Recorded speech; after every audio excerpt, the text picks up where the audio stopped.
எது சுதந்திரம் தெரியுங்களா? எனக்கு பிடிச்சத நான் செய்யறது சுதந்திரம் இல்லை.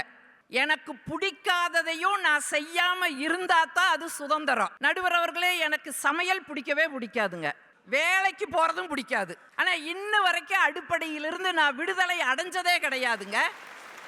பாரதிதாசன் சொன்னான், கொண்டவனுக்கு எது பிடிக்கும், வீட்டுக்காரருக்கு பார்த்து பார்த்து ஆக்கி போட்டுட்டு இருந்தேன் கொஞ்ச நாள். குழந்தைகள் எது விரும்பும், பிள்ளைகளுக்காக கொஞ்ச நாள் ஆக்கிட்டு இருந்தேன். தொண்டூன்றி நடக்கும் மாமன் மாமிக்கு அவங்களுக்கு உரிய பணிவிடையெல்லாம் நான் செஞ்சுட்டேன். அக்காடான்னு உட்காரலாம் நினைச்சா பேரம்பேத்தி கிளம்பிடுதுங்க. உனி இதுகளே கேக்குதோ இல்லை இவங்களோட அம்மாக்கள் சொல்லி கொடுத்து கேட்கறாங்களோ தெரியல. அத்தா அமிச்சி உங்க கை பட்டா டேஸ்ட் கூடுதுன்னு சொல்லுதுங்க. இன்னைக்கு வரைக்கும் அதுகளுக்கு சமைச்சுக்கிட்டு இன்னும் அடிப்படையிலிருந்து விடுதலை அடையாம இருக்கிறனே, இது தொடும் தூரமா தொலை தூரமான்னு கேட்கிறேன். இன்னைக்கு ரிட்டையர்ட் ஆகியும் கூட 4 வருஷமா வேலை செஞ்சுட்டு தான் இருக்கிறேன். வீட்டுக்காரரும் வேண்டான்னு சொல்லல, பெத்ததுகளும் வேண்டான்னு சொல்லல. இன்னைக்கு நான் வேலைக்கு போயிட்டு இருக்கிறேன்னு சொன்னா இதுல எனக்கு என்ன வருத்தம் தெரியுங்களா? இந்த நாடு ஒரு தொழில் அதிபரை இழந்து இருக்குதுங்க. அந்த வருத்தத்தோட தாங்க நான் வந்து சொல்லிட்டு இருக்கிறேன். அதன் மூலமா ஒரு பெரிய பேச்சாளரை பெற்றிருக்கிறது. இன்னொரு பக்கத்தில் இல்ல ரவி நிறைய பட்டியல் போட்டாரு. இதெல்லாம் தொடும் தூரத்தில் தான். பெண்களுக்கெல்லாம் இன்று சொத்துரிமை கிடைச்சாச்சு. அண்ணன் தங்கச்சி எவ்வளவு ஒற்றுமையா இருக்கிறாங்க. நீ எந்த உலகத்தில் இருக்கிற ரவி? கனவு உலகத்திலேயே இருக்காத, கொஞ்சம் நனவு உலகத்துக்குள்ள வா. நீங்க ஒரு காலகட்டங்கள்லிங்க ஏதோ எங்க அப்பனாத்தா எங்களுக்கு கொஞ்சம் நகையை போட்டு கல்யாணம் பண்ணி கொடுத்துட்டாங்க. இருக்கிற சொத்து பத்தெல்லாம் எங்க அண்ணன் தம்பி எழுதிட்டாங்க.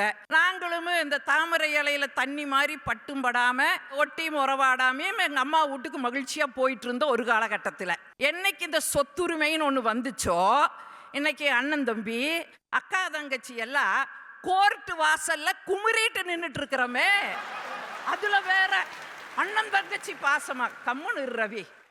ஒரு காலகட்டத்தில் என் தங்கச்சி முகத்தை பார்த்துட்டு போனா எனக்கு ராசின்னு சொன்ன அண்ணன் சாகர வரைக்கும் என்ற மூஞ்சிலேயே முழிக்காதேன்னு சொல்லிட்டு இருக்கிறாங்கன்னா, இந்த சொத்துரிமை என்னத்தை எங்களுக்கு சுதந்திரத்தை கொடுத்துருக்குதுன்னு கேட்கிற. சொத்துக்களை வாங்கிட்டோம் இல்லைங்கள, ஆனா சொந்தங்களை இழந்து நிற்கிறோமே, இதுவா சுதந்திரம்னு கேட்கிறேன் நான். ஒண்ணு கட்டு போல இப்பவே நாத்தனாருக்கு எல்லாத்தையும் எழுதிருங்க. உங்களுக்கு வந்த சொத்து இருக்குல்ல, நாத்தனாருக்கு எழுதிருங்க. எப்படி கவனிப்பாங்கன்னு பாருங்களேன். அதுக்கு தயாரா இல்லை. இந்த அம்மா எவ்வளவு கெட்டிக்காரங்கன்னு சொல்றேன் பாருங்க. அதுக்காகவே நாத்தனார் பொண்ண மகனுக்கு கல்யாணம் பண்ணி சொத்தை திரும்பி வாங்கிருச்சு. எப்பேற்பட்ட ஆளு.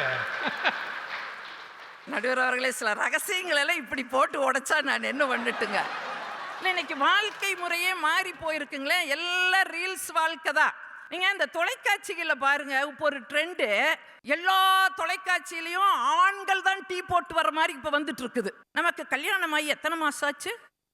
10 மாசம். இன்னொரு முறை ஐ லவ் யூ சொல்ல தோணல. லீலா காஃபி காஃபி காப்பியை போட்டுட்டு வர்றான். இது 2 காப்பியை குடிக்குது. காப்பியை குடிச்சுக்கிட்டு உடனே இவன் ஐ லவ் ப்ரோன்டா பொண்டாட்டின்னு சொல்லல. அது டீயை குடிச்சுக்கிட்டு ஐ லவ் டு ப்ரோன்டுடுது. அது புருஷான்னு சொல்லல. எல்லாம் ரீல்ஸ் வாழ்க்கையிலேயே போயிட்டு இருக்குது. ரியல் வாழ்க்கைய இழந்துட்டு இருக்கிறோன்னு சொன்னா என்ன வந்து பேசுறீங்க?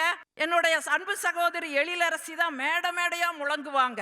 அவரவர்கள் பேசும் மொழி அவரவர்களுக்கு தாய்மொழி. உலகத்துக்கே ஒரே மொழி தமிழ் மொழின்னு பேசுவாங்க. உலகத்தை விடுங்கம்மா, உள்ளூருக்குள்ள தமிழ் பேச முடியுதாம்மா?